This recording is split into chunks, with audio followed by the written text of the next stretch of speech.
सहयोग से ये किसान चौपाल लगा रहा है। तो सबसे पहले बहुत बहुत स्वागत है हमारे उन तमाम किसानों का जिनके लिए इस किसान चौपाल का आयोजन हुआ है। तो एक बार जोरदार तालियां आप अपने खुद के स्वागत में बजा दें। साथ ही बहुत बहुत स्वागत मैं करती हूँ हमारे उन सभी किसानों का, उन किसान बहनों का जो आज की किसान चौपाल में समय निकाल कर पहुंची है। तो आपका भी बहुत बहुत शुक्रिया कि अपने घर के समय से समय निकाल कर आप किसान चौपाल में आई हैं। मैं स्वागत करती हूँ कृषि विभाग केवीके से आने वाले हमारे एक्सपर्ट का, हमारे उन तमाम सहयोगियों का जिनकी वजह से ये किसान चौपाल आज इस ग्राम पंचायत में लग रही है। एडीओ एजी जितने भी हमारे साथ यहाँ मौजूद हैं, जिन्होंने इस किसान चौपाल को लगाने में सहयोग किया है, उन सभी का बहुत बहुत धन्यवाद है और स्वागत है आज की किसान चौपाल में। तो मैं कार्यक्रम में स्वागत करना चाहूंगी निरुपमा सिंह मैम है, sub divisional agriculture extension officer, agriculture department Varanasi से। मैम आपका बहुत बहुत स्वागत है कार्यक्रम में। मैं स्वागत करना चाहूंगी Shri Naveen Kumar Singh sir, senior scientist and office incharge KVK Varanasi. बहुत बहुत स्वागत है आपका भी कार्यक्रम में।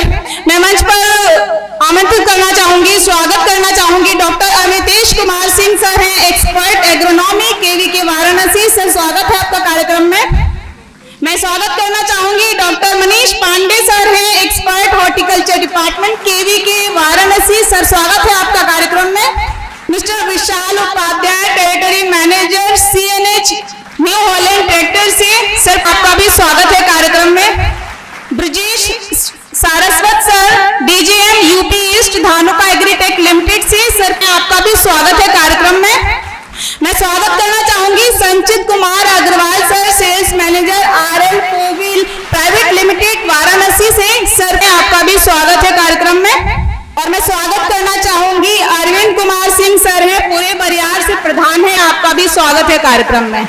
तो चलिए कार्यक्रम को आगे बढ़ाते हैं। और मैं सबसे पहले मंच पर आमंत्रित करना चाहूंगी mister Sanchit Kumar Agarwal ji, sales manager हैं RL Kovil private limited Varanasi, HMIL यानी हुंडई मोटर्स इंडिया लिमिटेड से। सर प्लीज आप मंच पर और हमारे किसानों को बताएं कि हुंडई की कौन-कौन सी नई कारें हैं जो रूरल कस्टमर्स के लिए खास है, ग्रामीण भारत के लिए बनी है। मैं यहाँ पे आज आपके सामने प्रस्तुत हुआ हूँ अपनी कंपनी की सेवाओं और सुविधाओं के बारे में बताने के लिए। जैसा कि हमारी हुंडई एक ऐसी ऑटोमोबाइल कंपनी है जिसने कि हमेशा से कस्टमर के चीज़ों के बारे में, आपकी सोच से परे जो भी चीज़ें हो सकती हैं हम आपको सुविधा प्रोवाइड करा सकते हैं, उनको प्रोवाइड कराते रहना। यही एक कारण रहा है जिसमें कि ये एक लेगेसी हुंडई ने बनाई हुई है पूरी दुनिया के अंदर, और पिछले 57 सालों से ये इसी पे कार्यरत है। और साथ ही साथ ये दुनिया की तीसरी सबसे बड़ी वर्ल्ड की मैन्युफैक्चरिंग कंपनी है। और यदि इंडिया की बात करते हैं तो ये दूसरे नंबर पे आती है। 200 से ज़्यादा कंपनियों, 200 से ज़्यादा देशों में हमारे ब्रांचेज हैं जहाँ पे गाड़ी आपको प्रोवाइड की जाती है। 1996 में यहाँ भारत में हुंडई का आगमन हुआ था।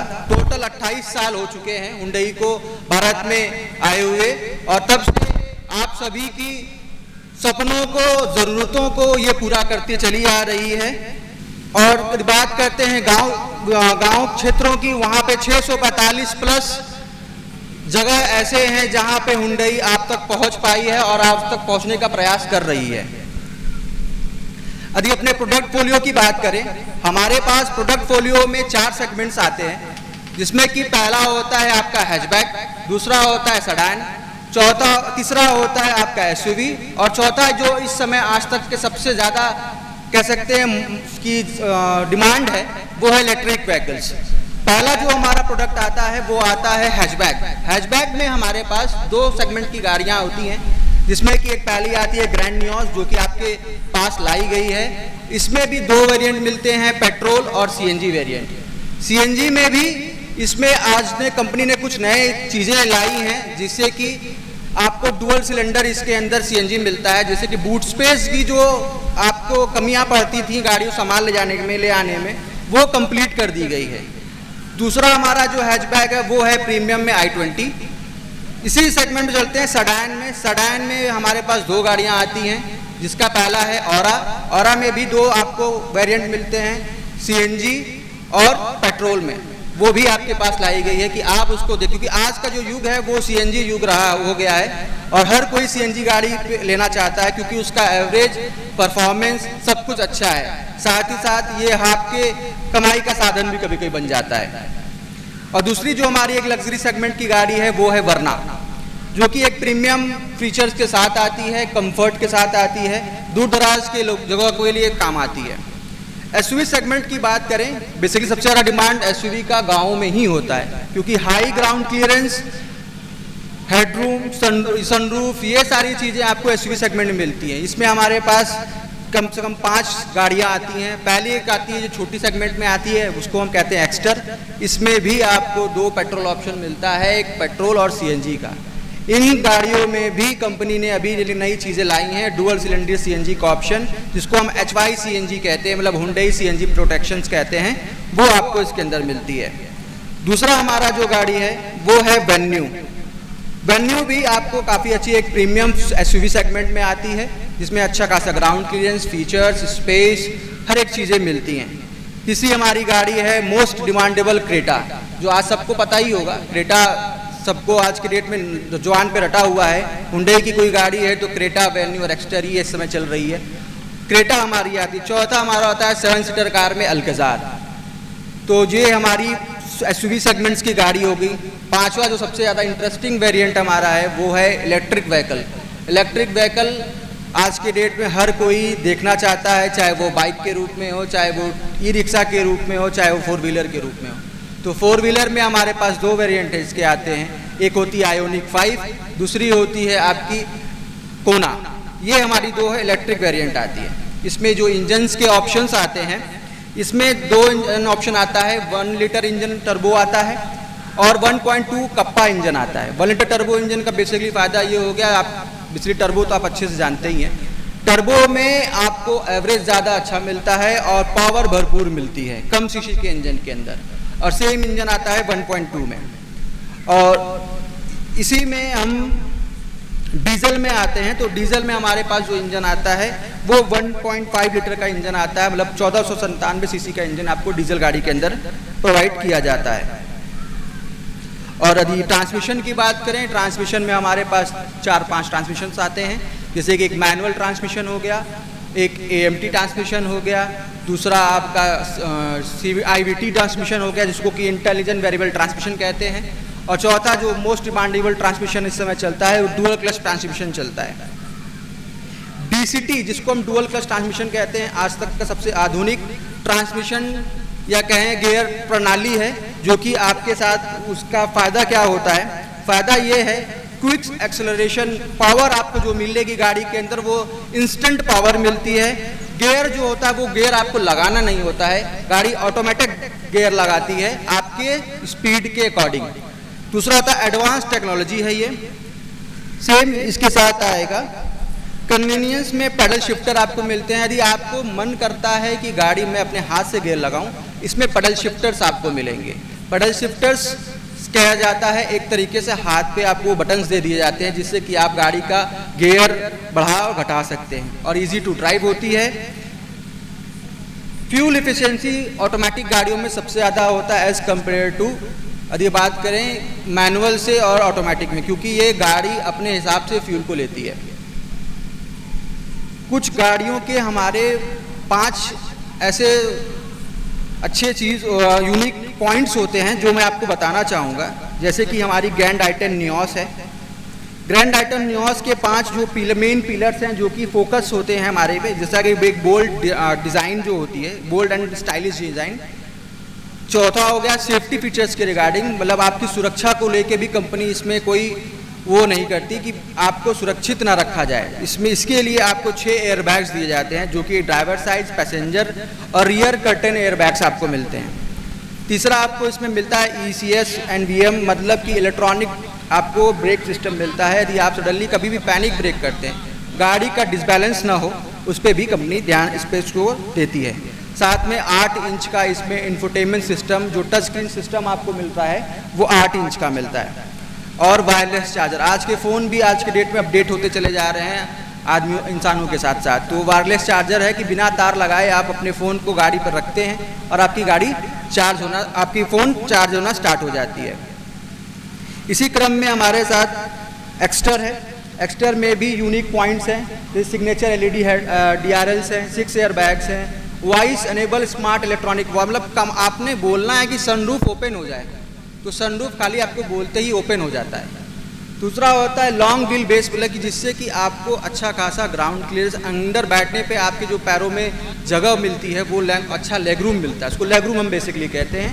और फुटवेल लाइफ, आप डोर जब आप ओपन करते हैं रात बिरात में कभी कुछ सामान आपकी गाड़ी में गिर जाता है तो खोजने में दिक्कत होती है, उसके लिए आप टॉर्च ऑन करना शुरू करते हैं कि भाई मेरा सामान गिरा, कहाँ गिरा।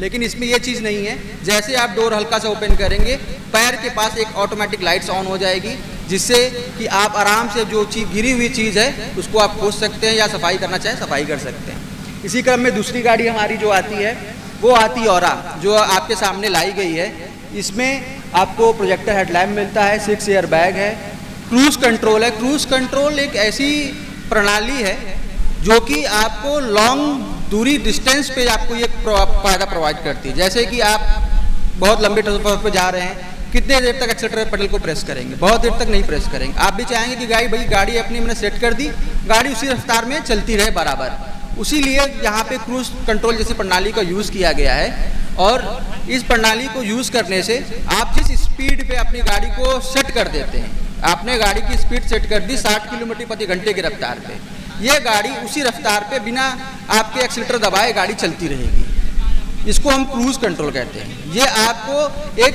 थोड़े समय के लिए आपको रिलैक्स कर देता है कि आपको पेडल नहीं दबाना है और ब्रेक नहीं दबाना है। हाँ, जहाँ आपको लगे वहाँ आप दबाएंगे, ये ऑटोमेटिक ख़त्म हो जाएगी, फिर से आपको उसको लगाना होगा, उसको आप यूज़ कर सकते हैं। साथ में सेम 20.25 सेंटीमीटर का टच स्क्रीन सिस्टम मिलता है।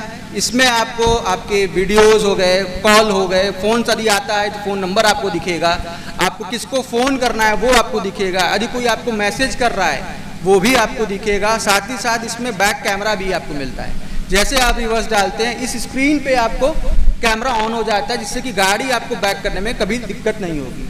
सेम इसी क्रम में हमारे पास एक i20 आती है। i20 में भी सेम चीज़ें आती हैं। एयर बैग मिलता है, हिल असिस्ट कंट्रोल, ये एक पहाड़ी चीज़ है, पहाड़ के इलाकों में यूज़ किया जाता है कि गाड़ी पहाड़ पर चढ़ाते हैं और गाड़ी सडनली आपकी बंद हो जाती है, तो गाड़ी पीछे की तरफ ना आए, उसके लिए हिल असिस्ट कंट्रोल का यूज़ किया जाता है। इससे क्या होता है, कुछ सेकंड के लिए आपके पास ऑटोमेटिक ब्रेक लग जाता है। इससे क्या होगा कि आप गाड़ी को ईजिली आगे की तरफ बढ़ा पाएंगे। हुंडई ब्लूलिंक एक ऐसी प्रणाली है जो कि आपको घर बैठे आपकी गाड़ी कहाँ पे है, सब मतलब मान लिया कि आपने गाड़ी अपने भाई को दी है और भाई ने बोला कि मैं तो जा रहा हूँ बनारस, लेकिन वो चला गया भदोही, तो आपको पता कैसे चलेगा? पता ऐसे चलेगा, इस ऐप को आप अपने फ़ोन पे चालू करेंगे और इस फ़ोन से आप ये देख सकेंगे कि मेरी गाड़ी जा कहाँ रही है, और ये यदि उस एरिया से बाहर जाती है तो एक मैसेज आपको देगा कि मेरी गाड़ी इस एरिया से क्रॉस कर गई। तो ये घर बैठे आपको अपनी गाड़ी की हर एक लोकेशन को बताता रहेगा कि मेरी गाड़ी चल कैसी रही है। यदि आपका कोई ड्राइवर गाड़ी चला रहा है, वो गाड़ी को गंदी तरीके से चला रहा है और आपको पता चलता नहीं है, रोज़ गाड़ी में तेल भरवाते हैं, रोज़ तेल खत्म हो जाता है, पता चल नहीं रहा है। लेकिन अब जब इस ऐप को यूज़ करेंगे तो आप घर बैठे बता पाएंगे कि गाड़ी में बैठ के वो गाड़ी को चालू करके तो नहीं बैठा, ऐसा तो नहीं गाड़ी लेके घूम रहा है बार बार, हमको बता भी नहीं रहा। तो इस ऐप का इस्तेमाल आप हुंडई ब्लूलिंक की तरफ से यूज़ कर सकते हैं। प्लस इसमें मॉनिटरिंग, आपका टायर प्रेशर मॉनिटरिंग, गाड़ियों में हवा भरवाने के लिए हम लोग जाते हैं दुकानदार के पास कि मशीन लगा कर चेक कर लो भाई इसमें हवा कम है कि ज़्यादा है। इस गाड़ी में ये चीज़ नहीं करना पड़ेगा। इस गाड़ी में ये गाड़ी खुद ही बताएगी मेरे किस पहिए में कितना हवा है, ज़्यादा हवा है तो बताएगी, कम हवा है तो बताएगी। तो ये सुविधा आपको उस गाड़ी के मीटर पे ही देखने को मिलेगी, मेरे किस पहिए पे कितनी हवा है वो आपको यहाँ मिल जाएगा। साउंड की बात करें, आज का ज़माना सब कोई गाना सुनता है और गाना अच्छा सुनना चाहता है और अच्छे साउंड के साथ सुनना चाहता है, तो इसीलिए इसमें एक प्रीमियम कंपनी बोस का इसके अंदर आपको साउंड सिस्टम दिया जाता है, जिससे कि आपको गाने और जो सुनना चाहें वो आपको अच्छे से समझ में आए। दूसरा हमारा जो है, इसमें जो वेन्यू आ गई जो हमारी एसयूवी सेगमेंट में आती है, इसमें भी आपको 6 एयर बैग मिलते हैं और डीसीटी जो मैंने बताया कि ऑटोमेटिक गाड़ी है, इसमें आपको क्लच गियर नहीं लगाना होता, ऑटोमेटिक ही इसमें गियर लगते रहते हैं, खाली आपको एक्सीलेटर और ब्रेक होते हैं इसके अंदर।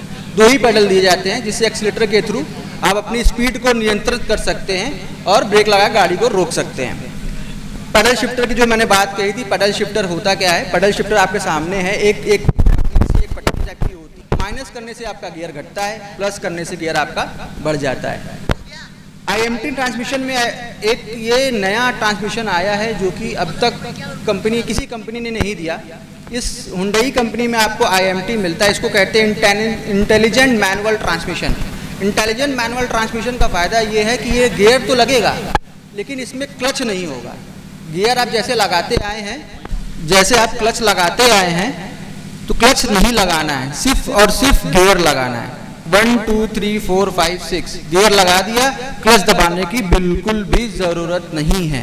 सिर्फ और सिर्फ गियर लगाते जाइए, गाड़ी को अपने आप बढ़ते जाएगी। इसमें क्लच का कहीं इस्तेमाल नहीं होता। यहाँ सिर्फ और सिर्फ ऑटोमेटिक गाड़ी की तरह एक्सीलेटर और ब्रेक का इस्तेमाल किया जाता है। स्ट्रॉन्ग बॉडी स्ट्रक्चर इसके अंदर मिलता है। गाड़ी जो है काफ़ी ज़्यादा मजबूत बनाई गई है जिससे कि भविष्य में किसी भी प्रकार की यदि कोई हानि पहुंचने वाली हो आपको, वो ना हो पाए। तो उस डिज़ाइन पे ये गाड़ी डिज़ाइंड है, उस पर ये वर्क करती है। दूसरी हमारी गाड़ी है वर्ना। वर्ना हमारी एक सबसे लग्जरी सेगमेंट की कार है जो कि हर प्रोफाइल का आदमी हो या गवर्नमेंट अधिकारी हो या आप जैसे लोग हो जो अपने पर्पस के लिए भी यूज़ करना चाहें या अपने किसी भी कार्य में यूज़ करना चाहें उसको यूज़ कर सकते हैं। इसमें आपको काफ़ी अच्छा leg room, look, ADAS feature, इसमें एक एडास फीचर आता है जिसको एडवांस टेक्नोलॉजी कहा जाता है आज के डेट में। इसमें यदि इस फीचर को आप यूज़ करते हैं तो अपने आप ये गाड़ी अब स्टीयरिंग को मूव करती रहती है कि आपने इस गाड़ी को इस लेन में रखा है और ये गाड़ी उसी के हिसाब से चलती रहेगी। तो इसमें ये एडास फीचर भी आता है। छठवां जो हमारा है क्रेटा, जो सबसे ज़्यादा बिकने वाला प्रोडक्ट है हुंडई के अंदर, हुंडई क्रेटा। अभी ये हाल में ही जनवरी में न्यू लॉन्च होके आई है। इसके अंदर आपको हुंडई स्मार्ट सेंसर लेवल 2 का एडास मिलता है, फ्रंट पार्किंग सेंसर मिलते हैं। आज तक आप लोगों ने देखा होगा रियर पार्किंग सेंसर्स आते थे, अब फ्रंट में भी पार्किंग सेंसर्स आने लगे कि आगे यदि कोई चीज़ रखी है वो आपको न दिख रही हो तो वो इस चीज़ को डिडक्ट करके उस चीज़ को समझ के वहाँ पे आपको इंडक्शन दे देगा कि यहाँ पे आगे कोई सामान है जो कि आपको नहीं दिख रहा है, गाड़ी को आपको रोक लेना चाहिए। तो फ्रंट पार्किंग सेंसर्स मिलते हैं। वॉइस अनेबल आपको पैरानोमिक सनरूफ। सनरूफ आज के डेट में एक ऐसी चीज़ हो गई है कि हर बच्चा, हर एक जवान ये सनरूफ लेने की इच्छा रखता है। तो इसमें पैरानोमिक सनरूफ मिलता है जिससे कि छत आपकी पूरी खुल जाएगी और आप छत से बाहर निकल भी सकते हैं। बेसिकली छत से निकलना तो नुकसानदायक होता है लेकिन आज का जो युग है उसमें लोग ये पसंद करते हैं। तो ये भी ध्यान दिया है कंपनी ने कि आपकी पसंद को पूरा किया जाए, वो आपको चीज़ें इसके अंदर मिलती हैं। साथ में इसमें आपको इलेक्ट्रिक ब्रेक मिलता है कि आपको हैंड ब्रेक आपने सुना होगा, इसमें इलेक्ट्रिक ब्रेक आता है कि ब्रेक लगाने के लिए सिर्फ बटन एक दबाना है और ऑटोमेटिक ब्रेक लगेगा इसके अंदर। तो हैंड ब्रेक की ज़रूरत नहीं है, इलेक्ट्रिक ब्रेक आ गया है। अब हुंडई स्मार्ट मोबिलिटी में इसके अंदर आता है shared mobility, connect mobility, clean mobility. ये एक फीचर है कि जिससे कि आपकी गाड़ी, आपका पैसा, आपका हर एक चीज़ आपको संतुष्ट रखे कि मेरी गाड़ी कहीं पे भी जाए तो उसकी हेल्थ हो, सर्विस हो, हर एक चीज़ हो वो आपके फ़ोन पे ही मिल जाएगी। हर एक चीज़, आपका गाड़ी की सर्विस कब करानी है, गाड़ी का मेंटेनेंस कब होना है, ये प्रायोरिटी बेसिस पे कंपनी आपको मैसेज करना शुरू करती है कि भाई साल भर पूरे हो गए, गाड़ी की सर्विस करा लीजिए, साल भर पूरे हो गए, ये चीज़ हो गई। ये फीचर है, गाड़ी आपकी कहाँ जा रही है, कहाँ आ रही है, ये आपकी गाड़ी को आपके फ़ोन से कनेक्ट रखती है। ये फीचर्स आपको हुंडई के अंदर मिलती है। ये हमारा शोरूम है जो कि सिकरौल शिवपुर पे स्थित है। यहाँ पे हम चाहेंगे कि आप हमारे पास आएँ और हमारी सेवाओं को पर लाभ उठाएं और बाकी हमें भी सेवा दें कि हम आप तक ये सेवाओं को पहुंचा पाएं और अच्छे से आपको चीज़ों को समझा पाएं और गाड़ी की सुविधा को दे पाएं। और साथ ही साथ हमारा एक वर्कशॉप भी है जो कि तरना पे स्थित है। गाड़ी के कोई भी खराबी होती है, कोई भी दिक्कत परेशानी आती है तो आपको तरना पे ये सुविधा मिलेगी। आप बस जाएंगे, आप अपनी गाड़ी वहाँ देंगे, वहाँ की टीम आपके पास आएगी, आपकी गाड़ी से रिलेटेड जो भी समस्याएं हों उनको पूछेगी, नोट करेगी और उसको सॉल्व करके जल्द से जल्द आपको हैंडओवर करेगी। और एक चीज़ और मैं बोलना चाहूँगा, आप सेवापुरी से मैं ये कह के जा रहा हूँ कि यदि आप हमारे यहाँ से गाड़ी लेते हैं तो इंस्टेंट आपको 5,000 रुपये तक का एसेसरीज के आपको डिस्काउंट में दिया जाएगा। ये हमारा आपसे वादा है और आने वाले त्यौहार तक ये हम आपको इसको पूरा करेंगे। और साथ में मैडम मैं कह रहा था कि आपसे कुछ क्वेश्चंस पूछने हैं। मैं आपसे क्या ही क्वेश्चन पूछूं, तो मैं आपसे एक ही चीज़ पूछूंगा, पेट्रोल का रेट क्या चल रहा है, तो यही बता दीजिए तो मेरे लिए काफ़ी अच्छा होगा। मैं सेवापुरी ब्लॉक के डवलिया गाँव का किसान हूँ। सर, पेट्रोल की कीमत पहले टाइम में हमारे यहाँ 97 रुपये है। 97 रुपये है जी। ठीक है सर, बहुत बहुत बधाई हो आपको। तालियां एक बार बजा दीजिए जोरदार। तो बहुत बहुत मुबारक हो सर आपको, और सर आपका भी बहुत बहुत शुक्रिया ये तमाम जानकारियां हमारे किसानों को देने के लिए। और मैं आप सभी किसानों से भी कहना चाहूंगी कि यदि आप हुंडई की गाड़ी के बारे में और कुछ जानना चाहते हैं, कार्स के बारे में, तो पीछे स्टॉल लगा है, वहाँ आप विजिट कर सकते हैं। साथ ही हुंडई मोटर्स इंडिया लिमिटेड का टोल फ्री नंबर है जिसे आप नोट डाउन कर सकते हैं, 1800114645, 1800114645। आगे बढ़ाते हुए कार्यक्रम को मैं आपको अवगत कराना चाहूंगी मिट्टी की जांच कितनी महत्वपूर्ण है। अगली जो स्पीच आप सुनेंगे उसमें आप सीखेंगे, समझेंगे इस जांच के महत्व को। और एक बार फिर मैं आपको रिमाइंडर दे रही हूँ, याद दिला रही हूँ कि इस स्पीच को ध्यान से सुनिएगा। जो विशेषज्ञ आप आएंगे स्टेज पर उन्हें ध्यान से सुनिएगा और तमाम बातें नोट करते जाइएगा, क्योंकि सर जो भी कुछ बताएंगे उसी से संबंधित एक सवाल आपसे पूछेंगे। सवाल का जो सही जवाब देंगे उन्हें ग्रीन टीवी की तरफ से एक इनाम मिलेगा। तो मैं मंच पर आमंत्रित करना चाहूंगी doctor Amitesh Kumar Singh sir, expert agronomy KVK Varanasi से। सर प्लीज मंच पर आएं और हमारे किसानों को बताएं कि सॉइल टेस्टिंग का क्या महत्व होता है, मृदा जांच क्यों जरूरी होती है। यहाँ पर आए हुए सभी किसान भाइयों को नमस्कार। और हमारे कृषि विज्ञान केंद्र के वरिष्ठ वैज्ञानिक एवं प्रभारी महोदय doctor NK Singh sir, SDO सदर तहसील, और साथ ही हमारे केंद्र के वैज्ञानिक डॉक्टर मनीष पांडे, साथ ही कृषि विभाग के अन्य ADO AG और पदाधिकारीगण, और इनका भी स्वागत है इस कार्यक्रम में ग्रीन टीवी इंडिया की तरफ से। तो इनका जो मेन टॉपिक है कि मिट्टी की बात है, तो सभी किसान भाई सब लोग जानते हैं मिट्टी की बातें, लेकिन इस पर हम लोग विस्तृत चर्चा करना है कि इम्पोर्टेंस इसका क्या है, महत्व क्या है मिट्टी का। क्योंकि मिट्टी पे बोलेंगे तो बहुत सारी चीज़ें इस पे भी, एक एक करके कितने तरह की मिट्टियाँ हैं। पहले मिट्टी को जानना है कि मिट्टी है क्या, और मिट्टी को पहले जानना है कि मिट्टी जीवित है या मृत है। पहले तो एक किसान भाई ये क्लियर कर लें कि मिट्टी जीवित है या मृत है, क्योंकि मिट्टी से ही हम खाद्यान्न का उत्पादन करते हैं। जो भी उत्पादन करते हैं अपने खाने पीने की वस्तुएं, तो वो कहीं ना कहीं मिट्टी से है। तो मिट्टी जीवित है इसलिए क्योंकि इसके तीन चीज हैं, एक इसका भौतिक गुण होता है, एक रासायनिक गुण होता है और एक जैविक गुण। तीनों गुणों को अगर किसी का सामंजस्य नहीं है इसमें, तो मिट्टी से उत्पादन आप नहीं ले सकते।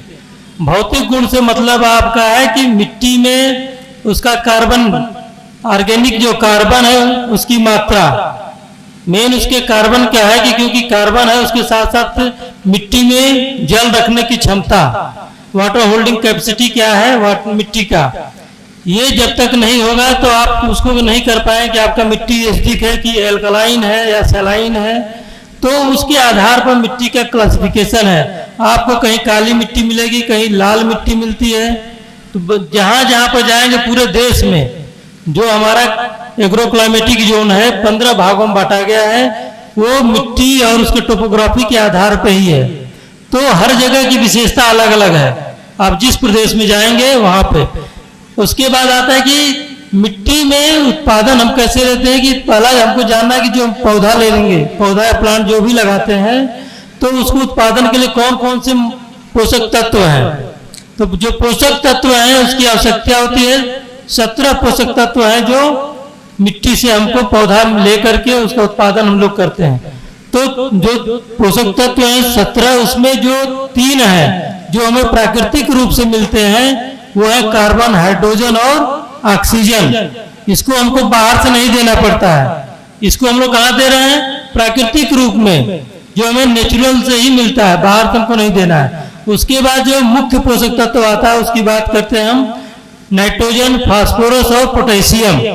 ये प्राथमिक मुख्य पोषक तत्व हैं जिसको हम यूरिया, डीएपी और पोटाश के माध्यम से किसान भाई दे रहे हैं। इसकी मात्रा सबसे ज्यादा जरूरत पड़ती है पौधे में, कोई फसल लेंगे इसकी ज्यादा है। उसके बाद सेकेंडरी जो पोषक तत्व आता है उसमें है कैल्शियम, मैग्नीशियम और सल्फर। ये जो है मुख्य पोषक तत्व का दूसरा भाग है। उसके बाद जो सूक्ष्म पोषक तत्व हैं वो उसके बाद जो बचते हैं 9 पोषक तत्व बचते हैं, जो zinc, manganese, iron, cobalt, nickel, chloride. ये जो पोषक तत्व हैं इसको हमको कहीं ना कहीं जब कब देते हैं, जब ये पौधों में लक्षण दिखता है कि उस पोषक तत्व की कमी है, तब हम लोग दे पाते हैं, या उसको हम किसान कोई देता ही नहीं। तो ज्यादातर हम लोग देते हैं 3 ही। और ये मिट्टी में आप इसका पहचान कर हम बता रहे हैं कि आप पूरे भारत में और खासतौर से बनारस में नाइट्रोजन का 100% डिफिशियंसी है, यानी मिट्टी में हम लोग पूरा बाहर से देते हैं। फसल में यूरिया का प्रयोग हम लोग बाहर से करते हैं, तो हम लोग यानी 99% डिफिशियंसी सॉइल है। उसके बाद फास्फोरस का है, फास्फोरस का भी डिफिशियंसी करीब 74% है। उपलब्धता मात्र आप समझिए कि 8 से 10% है। कारण इसका है कि इसकी उपलब्धता, जब हम फास्फोरस देते हैं तो सभी किसान भाई बुआई से पहले देते हैं, बुआई के बाद नहीं देते हैं। तो बुआई से पहले देने का उसका एक ही उद्देश्य है कि बाद में देंगे तो पौधा नहीं ले पाएगा। जिस जगह पे आप डीएपी देते हैं वहीं पे पड़ा रहता है, या उसके मिट्टी में डालने पे वो कैल्शियम और मैग्नीशियम के फास्फेट बना लेता है। तो फास्फेट बना के वो सीमेंट या उसकी तरह वो पड़ा रहता है। तो उसको सॉल्युबल करने के लिए जब हम बुआई से पहले देते हैं तो वो धीरे धीरे सॉल्युबल फॉर्म में होगा, या अब फर्टिलाइजर का उपयोग करके, जैसे पीएसबी कल्चर आता है, ये जो माइक्रोराइजा आता है, ये सब इसका उपयोग करके बीज के साथ जब करेंगे तब इसको कहीं कहीं हम मिट्टी से जो अवेलेबल है, अनअवेलेबल है, उसको अवेलेबल फॉर्म में उपलब्ध करा करके हम पौधा उसको ले पाएगा। तो ये फास्फोरस का। उसके बाद पोटेशियम के लिए हम लोग ज्यादातर किसान देते हैं पोटेशियम क्लोराइड या म्यूरेट ऑफ पोटाश जिसको कहते हैं, तो इसकी मात्रा में देते थे। इसको हम लोग कोशिश करना चाहिए। कुछ फसलों में क्या होता है, इसकी ज्यादा प्रयोग करने से क्लोराइड की अधिकता होती है, या विषाक्त हो जाने से वो उसका लक्षण कभी पत्तियां जलने लगती हैं, जैसे बगीचे में जो आम के पौधे में देते हैं। तो उसके जगह पर कोशिश करना चाहिए कि सल्फेट ऑफ पोटाश का अगर प्रयोग करें पोटेशियम के लिए तो वो ज्यादा अच्छा रहता है, कोई फसल आप लगा रहे हैं तो ये आपका मुख्य। उसके अलावा जैसे जिंक की कमी आती है, आयरन का zinc sulphate, iron sulphate, manganese sulphate, इस तरह के जो पोषक तत्व हैं इसको हम लोग इसके माध्यम से पूरा कर सकते हैं। तो ये जब लक्षण दिखाई दे तभी हमको देना चाहिए। तो ये मिट्टी की बात है। मिट्टी में अब आप जो सीजन में है, जैसे सीजन में हम लोग खरीफ का सीजन अब धीरे धीरे खत्म हो रहा है, तो मिट्टी की जब जांच करने की बात आती है, क्योंकि इस समय हम जांच नहीं कर सकते।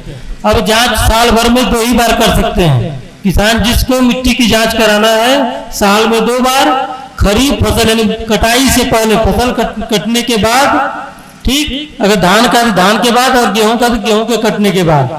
उसमें सर्वोत्तम समय मई और जून का महीना जो सही है कि इसमें अगर मिट्टी के जांच कराते हैं, सॉइल सैंपल लेते हैं, तब आपका मिट्टी के जांच सही मात्रा, आपको कौन पौष्टिक तत्व की कमी है उसका आप आसानी से पता कर सकते हैं।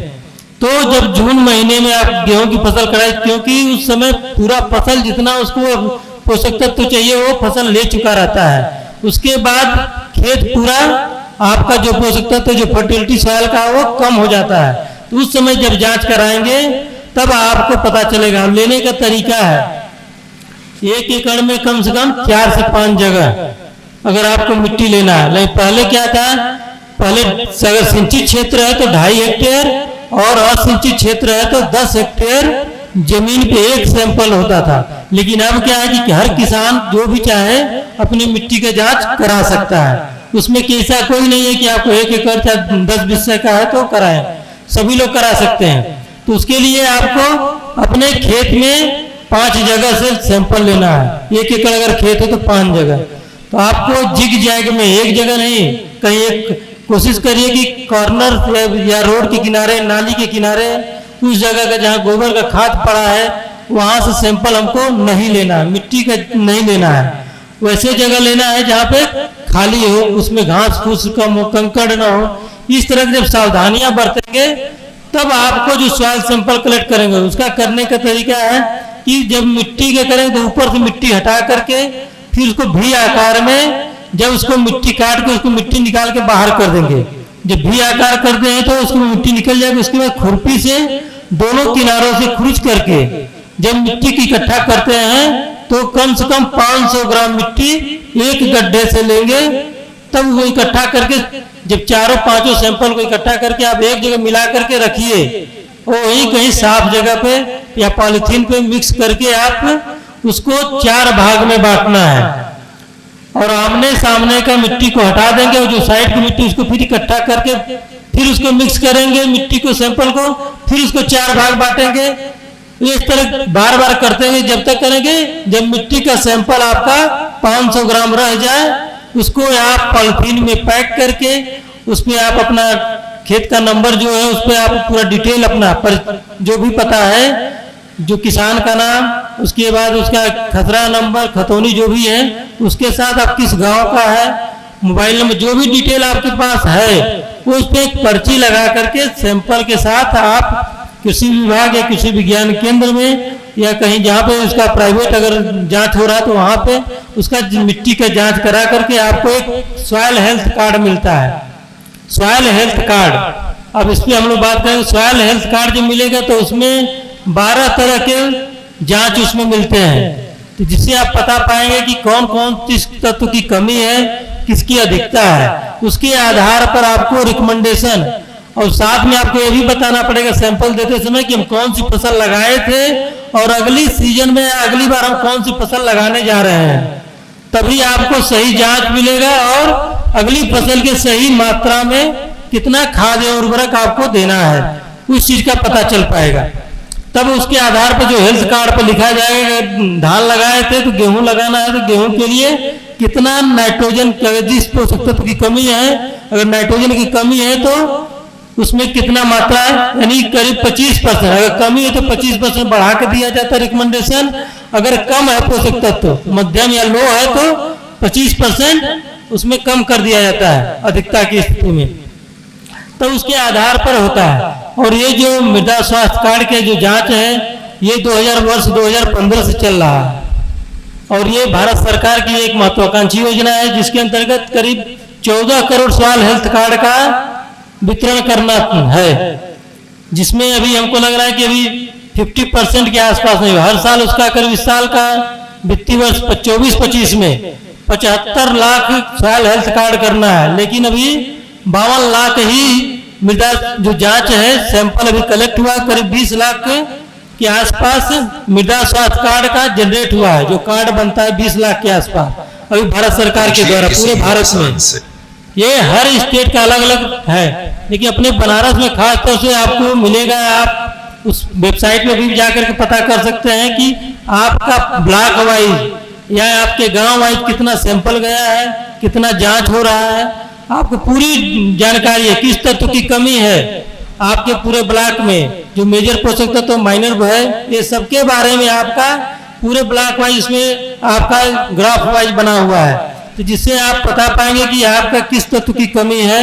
तो उसके आधार पे हेल्थ कार्ड मिल जाए तो बहुत अच्छा, उससे आपको आसानी से जो भी पोषक तत्व देना है, जिस फसल गेहूं लेना तो गेहूं, धान लेना तो धान के आधार पे, क्योंकि ये मेजर क्रॉपिंग सिस्टम हमारा है इसी के आधार पर।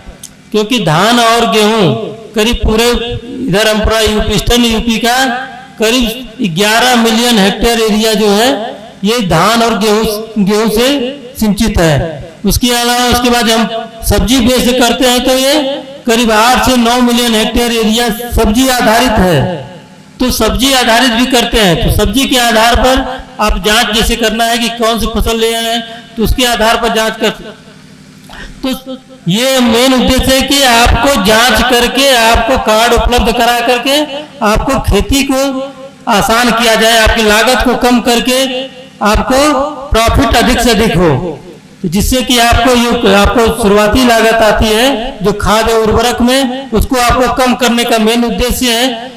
यही मेन उद्देश्य है कि मृदा जांच करने का, कि मिट्टी का जांच करके आप अपने खेत की स्थिति को जान सकते हैं कि उसमें क्या कमी है, क्या अधिकता है, उसके आधार पर आप खेती को आसान कर सकते हैं। मेन उद्देश्य यही है।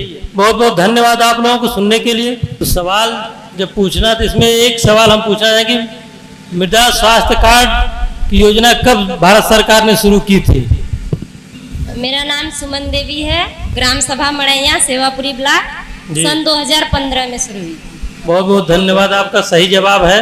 बहुत बहुत मुबारक हो मैम आपको। सर आपका भी बहुत बहुत शुक्रिया ये तमाम जानकारियां हमारे किसानों को देने के लिए। और चलिए कार्यक्रम को आगे बढ़ाते हैं और अब मैं मंच पर आमंत्रित करना चाहूंगी ब्रजेश सारस्वत सर, जो कि डीजीएम यूपीएस से धानुका एग्रीटेक लिमिटेड से है। तो सर आप प्लीज मंच पर आइए और हमारे किसानों को बताइए कि इंडिया का प्रणाम हर किसान का नाम धानुका की कैंपेन क्या है और सब्जी किसानों के लिए धानुका के पास क्या कुछ खास है। आप सभी को मेरा नमस्कार। मेरा नाम ब्रजेश सारस्वत है और मैं धानुका एग्रीटेक लिमिटेड की तरफ से आप सभी का बहुत बहुत स्वागत करता हूं। तो आज चर्चा करेंगे मिर्च की फसल के ऊपर। तो मिर्च की फसल तो हम उगाते ही हैं, आज क्या क्या उसमें हम पॉइंट रहेंगे उसके ऊपर चर्चा करेंगे। हम किसान की भी बात करेंगे। मैं भी किसान का बेटा हूं और यहाँ पे जो लोग बैठे हैं खेती से जुड़े हुए लोग हैं, सभी किसान हैं। किसान एक छोटे से जमीन के टुकड़े को अपने दिल के करीब रखता है, उसमें सपने बोता है, फसलें बोता है, उनके साथ सोता है, उनके साथ जगता है, उन्हीं में अपने सपने बोता है। इस फसल से मैं बेटी की शादी करूंगा, बच्चे को पढ़ाऊंगा, डॉक्टर बनाऊंगा, इंजीनियर बनाऊंगा। तो महज अन्नदाता कहने से काम नहीं बनता।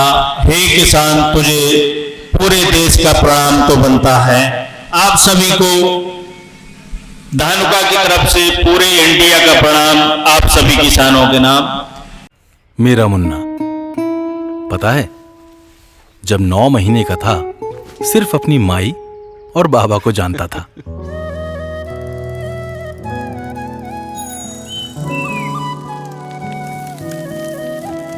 पर आज उसके नाम से हमें पूरा गांव जानता है। मेरा मुन्ना कुछ अच्छा करेगा।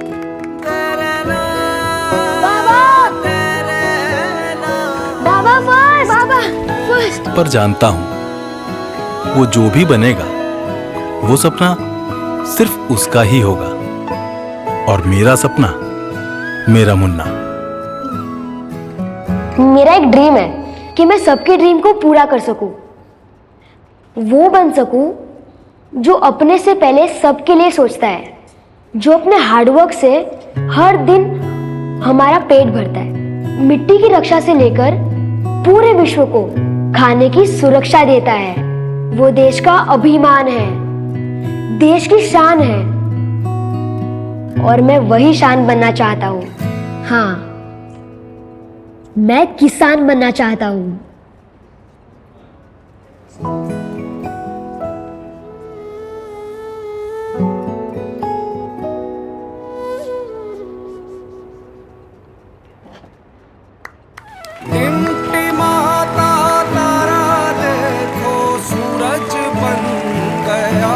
भविष्य के आधुनिक किसान बनने के बुलंद इरादे को धानुका नमन करता है।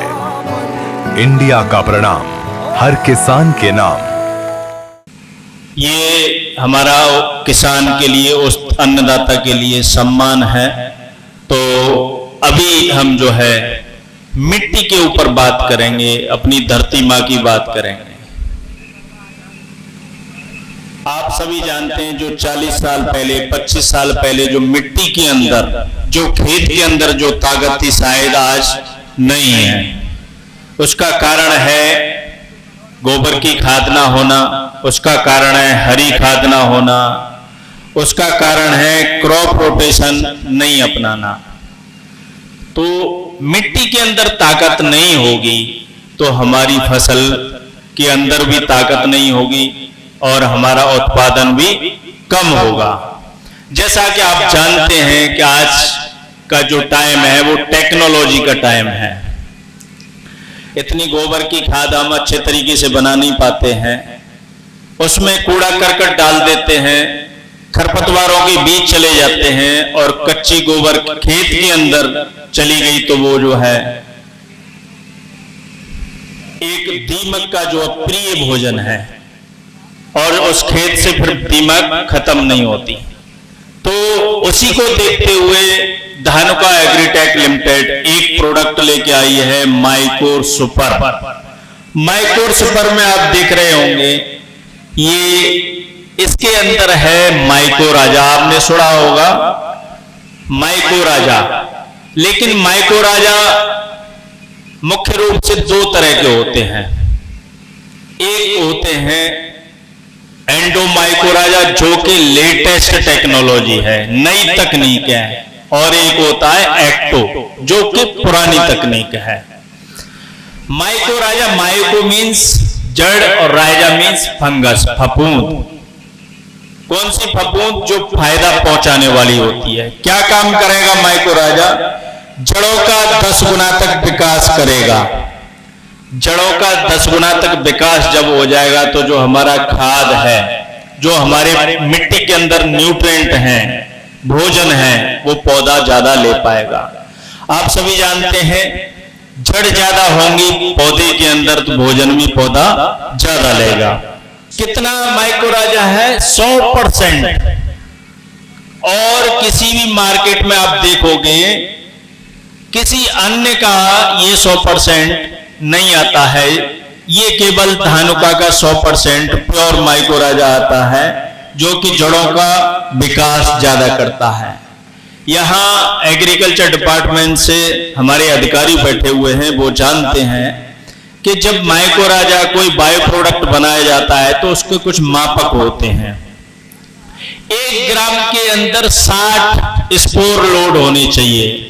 लेकिन किसान भाइयों, आपको जानकर बड़ी खुशी होगी कि धानुका एग्रीटेक लिमिटेड 1 ग्राम के अंदर 300 स्पोर लोड देती है, जो कि यही चीज धानुका के माइकोर सुपर को सुपर बनाती है। तो जड़ों के विकास के लिए कुछ चीजें ऐसी होती हैं जो कि अनसॉल्युबल होती हैं। ये माइको राजा करेंगे क्या? जड़ों से कार्बन लेते हैं, सहजीवी संबंध बनाते हैं। सहजीवी शब्द मतलब जड़ के साथ संबंध बनाएंगे और एक दूसरे का फायदा करेंगे। कार्बन लेंगे और बदले में जड़ों का 10 गुना विकास करेंगे। भोजन ज्यादा लेगा पौधा, पानी ज्यादा लेगा, स्वस्थ रहेगा। किसी भी फसल में, चाहे वो आलू है, टमाटर है, मिर्च है, गन्ना है, गोभी है, धान है, गेहूं है, 4 किलो प्रति एकड़, और जो गन्ना आलू उसमें 8 किलो प्रति एकड़। याद रखना, जो सीरियल क्रॉप है, मिर्च है, आपका धान है, गेहूं है, उसमें 4 किलो प्रति एकड़ के हिसाब से डलेगा, और गन्ना है और आलू है उसमें 8 किलो प्रति एकड़ के हिसाब से ये डाला जाता है। आप इसको खाद में मिला के भी डाल सकते हैं क्योंकि ये FFT टेक्नोलॉजी के माध्यम से बनाया गया है। तो जड़ों के विकास के लिए आपको याद रखना है माइकोर सुपर 4 किलो प्रति एकड़ के हिसाब से। आलू में हमने डलवाया आगरा क्षेत्र में, तो वहां आलूओं की संख्या आप देखोगे अच्छी है, क्वालिटी अच्छी है, जड़ों का विकास अच्छा है। मक्का के अंदर आप स्क्रीन के ऊपर देखेंगे जड़ों का विकास कितना ज्यादा है, तना भी मोटा है इसका। तो किसी भी फसल में आप इसको प्रयोग कर सकते हैं। मिर्च के अंदर, टमाटर के अंदर जड़ों का विकास कितना ज्यादा है? अच्छा, जड़ों का विकास होगा तो फसल की पैदावार भी अच्छी होती है। मिट्टी के जो पीएच है, चाहे आपकी टमाटर की फसल है, मिर्च की फसल है, उसका एक पीएच होता है। 5 से लेके 8 तक जो पीएच मान है, पीएच इतना है तो फसल अच्छी रहेगी। 7 के आसपास पीएच रहता है, पावर ऑफ हाइड्रोजन, तो फसल की पैदावार अच्छी रहती है। लेकिन हम लोग क्या करते हैं, केमिकल फर्टिलाइजर अंधाधुंध प्रयोग करके जो पीएच मान है उसका 8.5 के ऊपर चला गया है, जिससे कि हमारी फसल की पैदावार कम होने लगी है। मिर्च के अंदर देखेंगे आप, जहां ये डला हुआ है कितनी अच्छी ग्रोथ है, और जहां कुछ और किसान ने डाली है वहां ग्रोथ कम है मिर्च के अंदर। क्वालिटी देखेंगे आप, जब डालोगे 20-25 दिन बाद, वहां जहां माइक्रोर सुपर डाला है वहां से एक पौधा उखाड़ना, और जहां माइक्रोर सुपर नहीं डाला है आपने वहां से भी एक पौधा उखाड़ना, आपको जड़ें 10 गुना ज्यादा मिलेंगी। सफेद सफेद धागे जैसे आप पूरी जड़ों को निकाल नहीं पाओगे मिट्टी के अंदर से। क्वालिटी अच्छी होती है। अब खरपतवारों की समस्या, खरपतवार में यहाँ इस क्षेत्र में देखता हूं कि निराई गुड़ाई करते हैं लोग, अच्छी बात है, लेकिन सकरी पत्ती के लिए हमारा जो है टर्गा सुपर दवाई आती है। खरपतवार जहां हो जाते हैं, आप सभी जानते हैं, कीड़े, बीमारी और खरपतवार भोजन इतना ले लेते हैं कि जो अपने मिर्च की फसल है या कोई भी फसल है वहां अच्छी नहीं होती है, बहुत ज्यादा नुकसान करते हैं। 35 से 40% तक नुकसान खरपतवार कर देते हैं। इनसे बचने के लिए इस तरह के खरपतवार आप देखते हैं खेत के अंदर, आप सभी जानते हैं, स्क्रीन के ऊपर आपको दिख रहे हैं मेजर बीड्स। तो टर्गा सुपर दवाई का नाम आपने सुना होगा। 400 ml प्रति एकड़ 2 से 5 पत्ती की अवस्था में आप 150 लीटर पानी और कट नोजल का प्रयोग करना है। जो सकरी पत्ती की समस्या है वो आपके खेत के अंदर खत्म हो जाएगी। अब बात करेंगे कीटों की। कीड़े, कीड़े खेत के अंदर 2 तरह के होते हैं। कौन कौन से होते हैं? एक होते हैं मित्र कीट और दूसरे होते हैं शत्रु कीट। तो मारना कौन सा चाहिए? मित्र कीट को मारना चाहिए, शत्रु को? शत्रु को मारना चाहिए। लेकिन हम क्या गलती करते हैं? अच्छा, एक चीज मैं बताऊं कि सारे कीड़े हमने मार दिए खेत के अंदर, मिर्च की फसल के अंदर, तो मिर्च हो पाएगी क्या? टमाटर हो पाएगा क्या? क्योंकि जो परागकण की प्रक्रिया है, पॉलिन गेन की प्रक्रिया है, वो कीड़ों के माध्यम से ही होती है। तो मित्र कीटों को नहीं खत्म करना चाहिए। तो कौन कौन से कीट आते हैं? गुड़चा बोलते हैं, थ्रिप्स, माइट, सफेद मक्खी, ये सब जानते हैं आप। फ्रूट बोरर, फल के अंदर जो सुंडी लग जाती है, और तना छेदक, तने के अंदर सूट बोरर जिसे बोलते हैं। ये सारी समस्याओं से परेशान है किसान। मैं तो मिर्च के खेत में लगभग रोज ही जाता हूं, वहां ये समस्याएं 1 हफ्ता नहीं निकलता, फिर दोबारा स्प्रे करनी पड़ती है। 5 दिन बाद, 7 दिन बाद स्प्रे की भरमार कर देते हैं। तो इन चीजों के लिए क्या करना है? मकड़ी, क्या है लक्षण इसका? पत्ते नीचे की तरफ झुक जाते हैं। थ्रिप्स, पत्ते ऊपर की तरफ मुड़ रहे हैं तो थ्रिप्स है। पत्तियों के पीछे व्हाइट फ्लाई, सफेद मक्खी, कई सारी दवाइयां तो ऐसी है कि काम नहीं करती, किसान बहुत परेशान रहता है। ये सारी समस्याओं के लिए आप अलग अलग दवाइयां डालते हैं। कई सारे स्प्रे आपको करने पड़ते हैं। तो अब आपको बिल्कुल घबराने की जरूरत नहीं है, क्योंकि हमारे पास है डिसाइड, जो कि सिर्फ एक ही काफी है। याद रखना, डिसाइड क्या क्या कंट्रोल करेगा? सफेद मक्खी, थ्रिप्स, माइट। कितनी मात्रा डलेगी? 500 ग्राम प्रति एकड़। कैसे काम करेगा? पत्ते के ऊपर आप डालेंगे, कीड़े हैं तो वो खत्म हो जाएंगे, और नीचे जो छुपे हुए पत्ते के नीचे जो कीड़े छुपे हुए हैं वो भी खत्म हो जाते हैं, क्योंकि इसमें ट्रांसलैमिनर एक्शन है। पत्ते की दूसरी साइड में भी दवाई पहुंच जाती है। 500 ग्राम प्रति एकड़, 150 लीटर, 150 लीटर पानी में प्रयोग करना है। और जहां प्रयोग करेंगे खेत के अंदर हरियाली एकदम बढ़िया हो जाती है, जैसे टॉनिक का स्प्रे कर दिया हो। अब बात करेंगे लानेबो। ये भी एक नया उत्पाद है जो कि हमने धानुका एग्रीटेक लिमिटेड ने जापान से लिया है, निशान केमिकल जापान। आप सभी जानते हैं जापान की जो टेक्नोलॉजी है विश्व के अंदर नंबर 1 है, जिसकी क्वालिटी अच्छी है, जिसका परफॉर्मेंस अच्छा है। लानेबो, ला का मतलब पावर, शक्ति, ताकत, और न्यू का अंदर नेबो का मतलब न्यू, नई ताकत। नई ताकत क्या कैसे काम करेगी? डुअल पावर है, 2 तरह की दवाइयां इसके अंदर हैं, तो डबल शक्ति है, डबल पावर है, डबल मोड ऑफ एक्शन है। एक्शन इसके 2 तरह से होते हैं।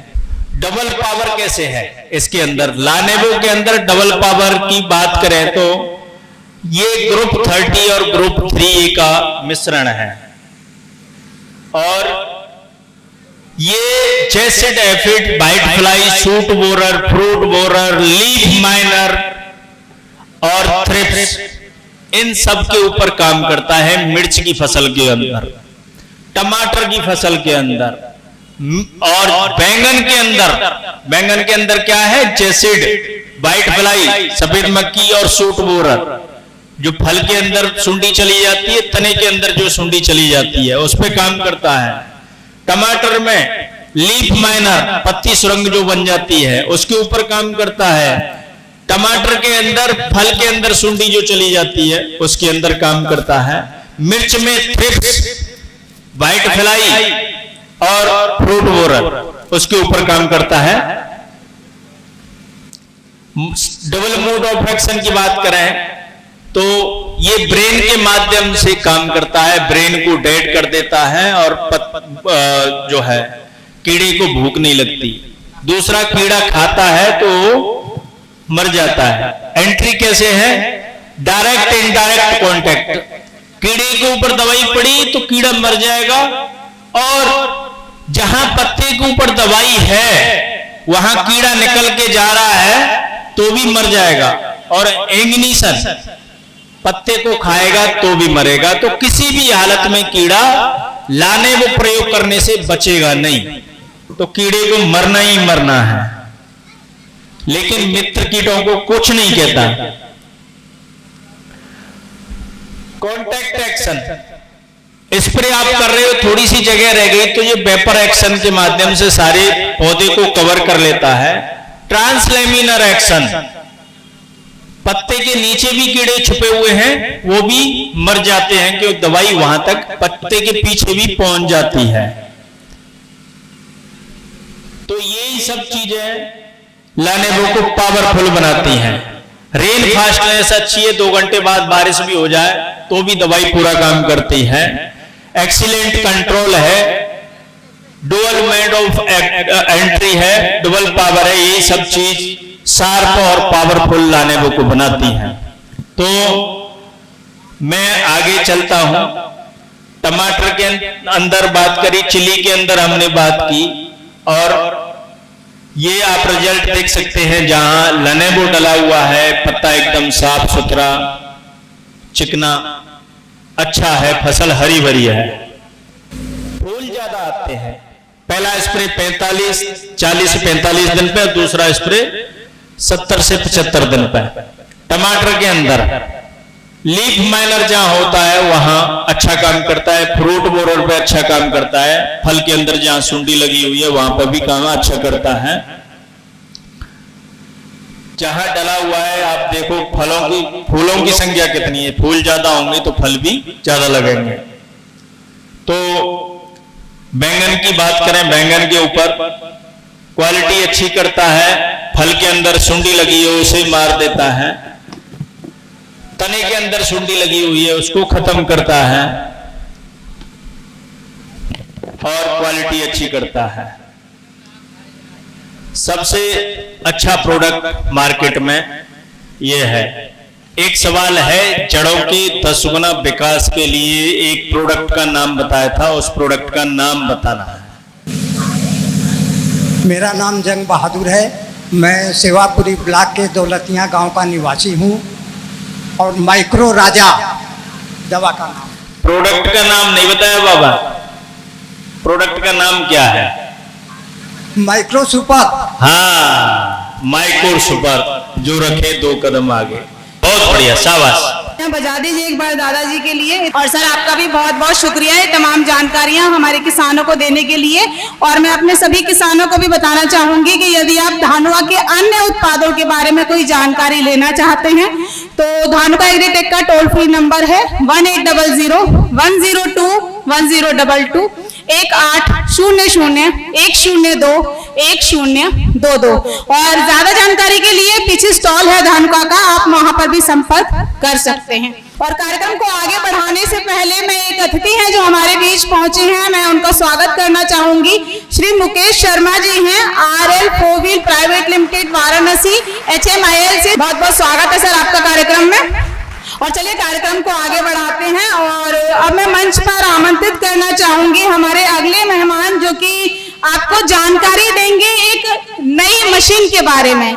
ऐसी मशीन जिसने कृषि के क्षेत्र में क्रांति लाई। कौन सी मशीन है वो?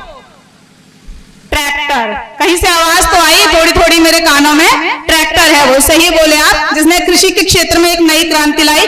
तो इसके विषय में ज्यादा जानकारी आपको देंगे विशाल उपाध्याय जी हैं, टेरिटरी मैनेजर हैं CNHI यानी new Holland tractor Varanasi UP से। तो सर प्लीज आप मंच पर आए और न्यू इनोवेशन ट्रैक्टर इंडस्ट्री में क्या कुछ हो रहे हैं उसके बारे में हमारे किसानों को बताएं और खेती के लिए ट्रैक्टर क्यों महत्वपूर्ण है ये भी बताएं। जी सभी को नमस्कार, मैं विशाल उपाध्याय न्यू हॉलैंड ट्रैक्टर से। जैसे सभी सर लोग आए हैं बताएं कि खेती सॉइल कितनी जरूरी है, वैसे ट्रैक्टर भी सही चुनना किसानों के लिए बहुत ही जरूरी है। और न्यू हॉलैंड जो है फीचर्स के लिए जानी जाती है पूरे विश्व में। अभी हमने इंडिया में 1996 से शुरुआत की है न्यू हॉलैंड में। पूरे वर्ल्ड में सेकंड मैन्युफैक्चरिंग ट्रैक्टर है न्यू हॉलैंड। अब इसमें हमारी 3 प्लांट हैं इंडिया में, जो कि प्लांट पुणे, नोएडा और पीरमपुर में, जो कि हम खुद ही यहाँ पे मैन्युफैक्चर करते हैं। हमारी रेंज है 20 हॉर्स पावर से 110 हॉर्स पावर तक के ट्रैक्टर हम मैन्युफैक्चर करते हैं इंडिया में। और हमारे किसान भाई सबसे ज़्यादा ट्रैक्टर का use implement, rotavator, thresher, cultivator, ये सब में ज़्यादा इस क्षेत्र में होता है। जो कि हमारे काफ़ी प्रोडक्ट हैं, जैसे 30-32 जो कि 36 हॉर्स पावर में है, और 32-30 जो 42 हॉर्स पावर में है, और 3600 है जो 47 HP का है, जिसको हम 50 का दम बोलते हैं।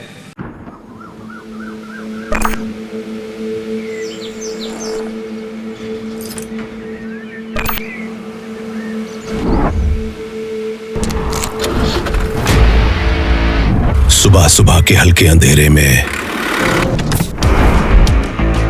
जब इसकी रोशनी रास्ता दिखाती है,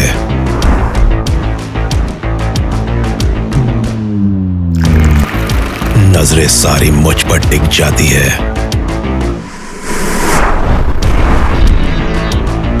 जब खेतों में इसका दम दिखता है, सबको लगता है मेरा ही सिक्का चलता है।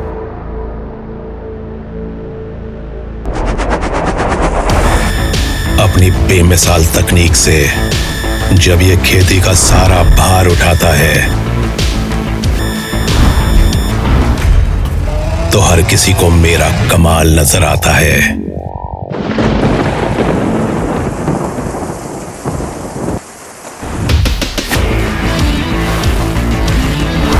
डूबे खेतों में आगे पीछे जब ये बड़े आराम से निकलता है और अपनी दमदार ताकत के आगे कुछ टिकने नहीं देता है, तब लोगों को मेरा अनोखा अंदाज दिखता है।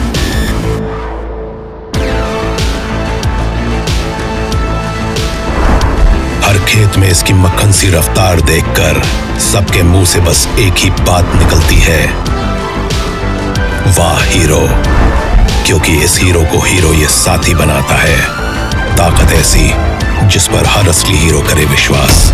न्यू हॉलैंड, असली हीरो की असली ताकत। जैसे कि आपने देखा वीडियो में 50 HP की गाड़ियों में हम सभी टेक्नोलॉजियाँ देते हैं, और अभी हमारे पास 3 रेंज की गाड़ियाँ आई हुई हैं, जिसमें 30, 32, 35 हॉर्स पावर की है, और 30, 42 हॉर्स पावर की, और 3650 HP की है।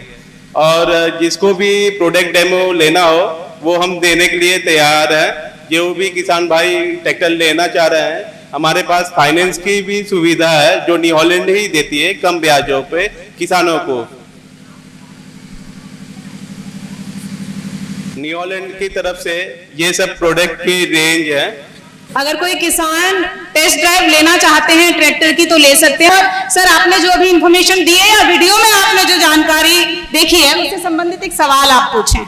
जैसे कि new Holland world technology company है, तो इंडिया में किस वर्ष में ये आए हैं, वो कोई बता पाए तो। मैं नामा प्रोग्राम से बिलोंग कर रहा हूँ। ये 1996 में ये बिलोंग किए हैं। बहुत सही, आपने सही जवाब दिया है।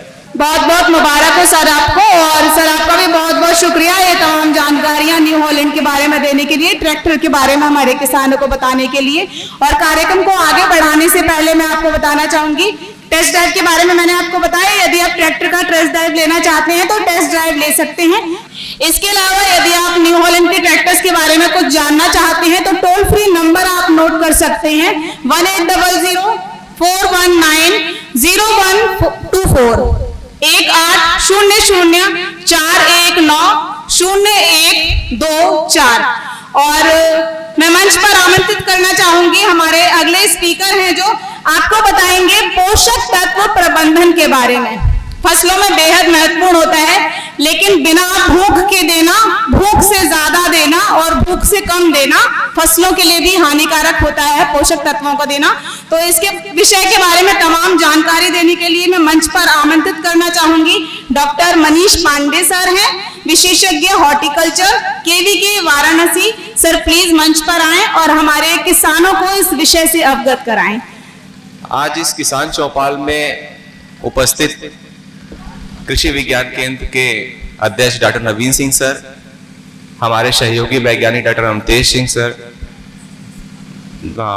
SDO madam doctor Nirupama ji, सभी अधिकारीगण और सभागार में उपस्थित सभी किसान भाइयों और किसान माताओं, आप सभी का इस कार्यक्रम में बहुत ही स्वागत है, अभिनंदन है। मैं डॉक्टर मनीष पांडे कृषि विज्ञान केंद्र पर उद्यान वैज्ञानिक के रूप में कार्यरत हूँ। इसमें से बहुत से किसान हमको जानते होंगे और बहुत से किसानों को हम जानते हैं। जो नए हैं वो जान ले, इसलिए हमने अपना इंट्रोडक्शन दे दिया। ये हमारा टॉपिक है न्यूट्रिएंट मैनेजमेंट।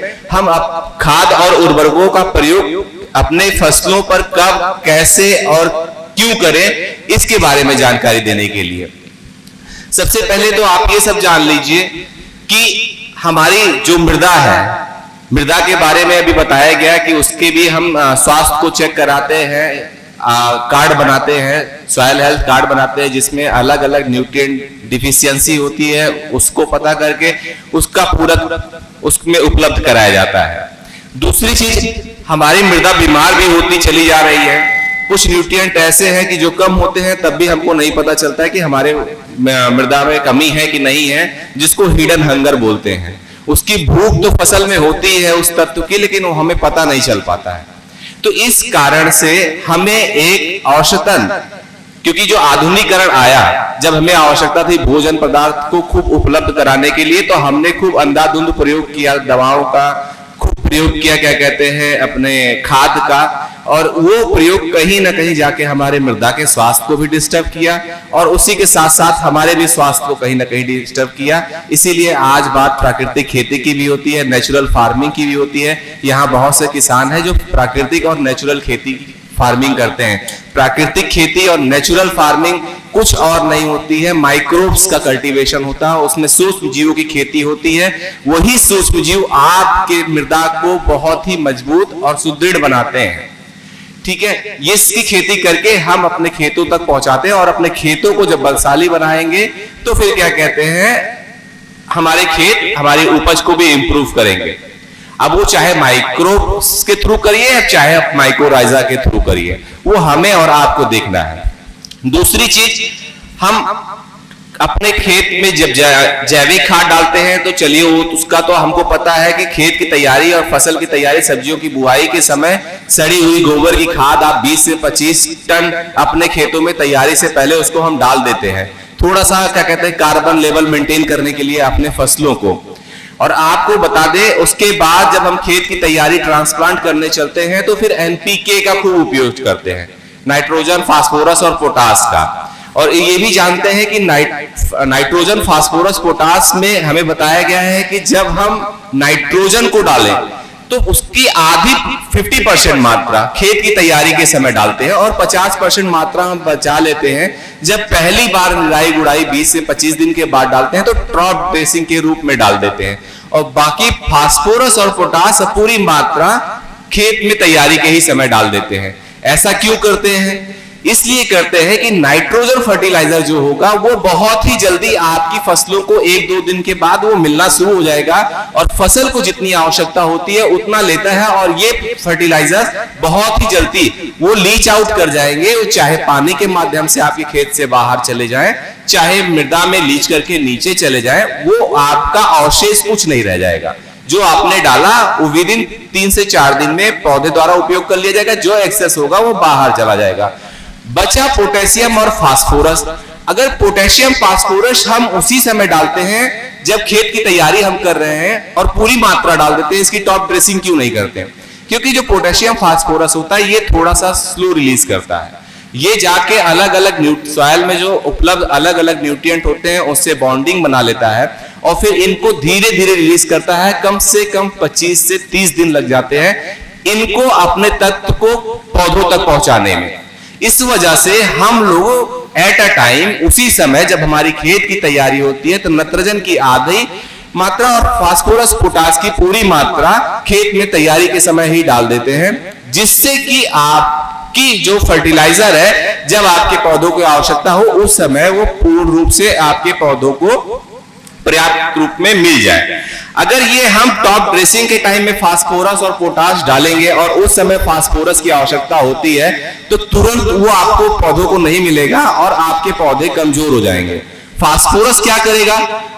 अभी आप उसमें देख रहे थे, एक पीपीटी आपको दिखाई जा रही थी, इससे पहले जो प्रवक्ता थे वो माइक्रोराइजा की बात कर रहे थे, उसमें कुछ फोटो दिखाया था, लाइव एग्जांपल दिखाया था, जिससे आप लोग को बहुत आसानी से समझ में आया होगा। जिसमें माइक्रोराइजा का उपयोग किया गया उसकी जड़ें थोड़ी सी बड़ी और सघन हो गई थी, और जिसमें उस माइक्रोराइजा का उपयोग नहीं किया गया था उनकी जड़ें संकुचित थी और छोटी थी।